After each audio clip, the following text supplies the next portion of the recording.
L'histoire du peuple juif vous intéresse ? Retrouvez Liana Gurfinkel dans Un jour notre histoire sur Studio Kalita. C'est tous les matins pour découvrir ensemble les événements et les personnages qui ont fait notre histoire.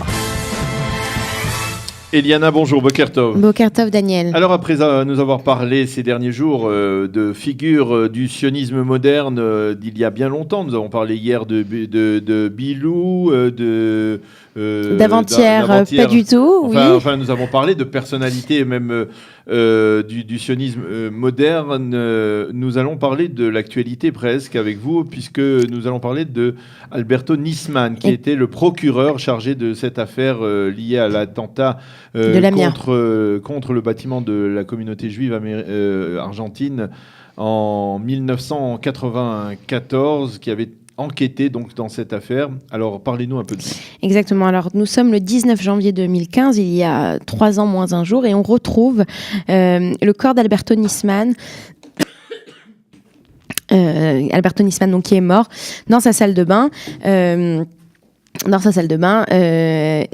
En effet, il a été tué la veille. Alors, Alberto Nisman, comme l'a dit Daniel, comme vous l'avez dit, est un procureur argentin. Il est né le 5 décembre 1963 à Buenos Aires et il est mort donc le 18 janvier 2015. Alors, il commence sa carrière dans la fonction publique en tant que fonctionnaire. Il va s'occuper de l'administration fiscale argentine. Il va être spécialisé dans les mouvements financiers frauduleux, voire mafieux. Et puis, un peu plus tard, il va devenir procureur et il va enquêter sur de nombreuses affaires politico-financières sensibles et notamment sur les activités de Cristina Kirchner, donc qui est la présidente de l'Argentine, qui est soupçonnée d'avoir entravé l'enquête concernant l'attentat de Buenos Aires en 1994. Alors comme vous l'avez dit, on le rappelle, nous sommes le 18 juillet 1994, on a l'association mutuelle israélite argentine, la MIA, qui est à Buenos Aires. Elle subit une attaque terroriste à la voiture piégée qui détruit complètement le bâtiment où siège l'association. On a 85 morts et des centaines de blessés. Il faut le dire, cet attentat est l'attaque la plus meurtrière contre les Juifs depuis la Seconde Guerre mondiale. Nisman va alors, depuis 2004, diriger une section spécifique du parquet national argentin à ce sujet.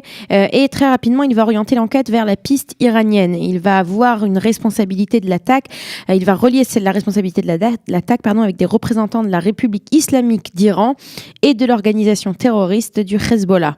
Le 25 octobre 2006, la justice argentine, après des années d'instruction de l'affaire, a formellement accusé le gouvernement iranien de la planification de l'attaque et le Hezbollah de l'avoir exécutée. À partir du moment où on dit une chose pareille, eh bien, ça va poser problème quelque part pour les relations entre l'Argentine et l'Iran. Et ce qu'il se passe, c'est que en 2009, la présidente argentine, donc comme je vous l'ai dit, Cristina Kirchner, demande à l'Iran dans un discours à l'ONU, d'extrader les fonctionnaires soupçonnés d'être impliqués dans des attaques terroristes.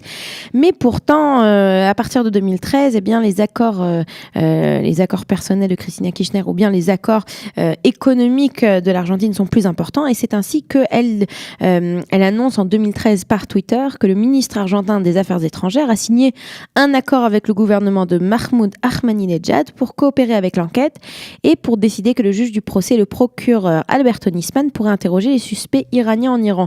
Mais pourtant, très rapidement, les organisations juives expriment leur inquiétude puisque, en fait, la conséquence de ce mémorandum était que l'Argentine a levé les mandats d'arrêt internationaux émis par Interpol. En très gros, les Iraniens ne sont plus responsables de rien et ils peuvent se balader tranquillement en Argentine.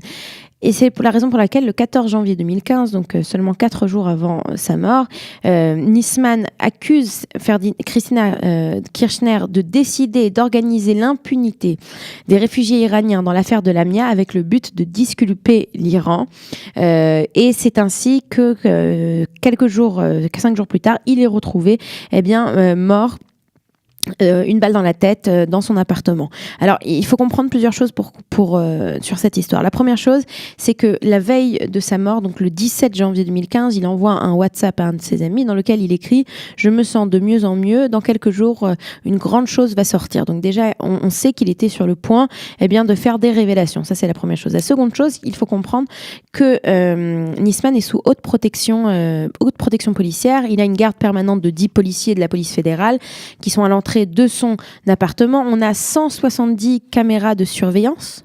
On a son chauffeur, c'est également un policier, et quand on va le retrouver mort, au départ bien entendu on va parler d'un suicide puisqu'il est seul dans son appartement. C'est sa mère qui va être inquiète, sa mère va essayer de rentrer, elle avait les clés, elle a essayé de rentrer dans l'appartement, elle n'y arrive pas, elle fait venir un serrurier, le serrurier ouvre la porte et c'est ainsi qu'elle retrouve son fils mort dans la salle de bain, un pistolet Bersa 22 à son côté, et très rapidement on a la thèse du suicide qui est d'abord avancée, mais la communauté juive en particulier crie haut et fort que ce n'est pas un suicide. On a énormément de manifestations dans le pays. On a, un mois après sa mort, plus de 40 000 personnes qui vont marcher dans les rues de Buenos Aires sous la pluie pour dénoncer cette affaire. Et ce n'est que il y a quelques jours, il y a quelques semaines, fin 2017, en décembre 2017, qu'un juge argentin, Julian Ercolini, a conclu qu'il existe suffisamment de preuves pour affirmer que la mort de Nisman est un assassinat et non pas un suicide. Voilà. Donc cette histoire très triste d'Alberto Nisman, qui est donc ce procureur qui a cherché à voir la vérité dans cette affaire terrible de l'attentat contre le bâtiment AMIA à Buenos Aires. Et c'est donc il y a 3 ans exactement qu'il a été assassiné chez lui dans son appartement à Buenos Aires. Merci Eliana de nous avoir rappelé cette affaire particulièrement triste, donc de l'assassinat d'Alberto Nisman. On marque une pause, on se retrouve tout de suite après avec la revue de la presse et des médias israéliens.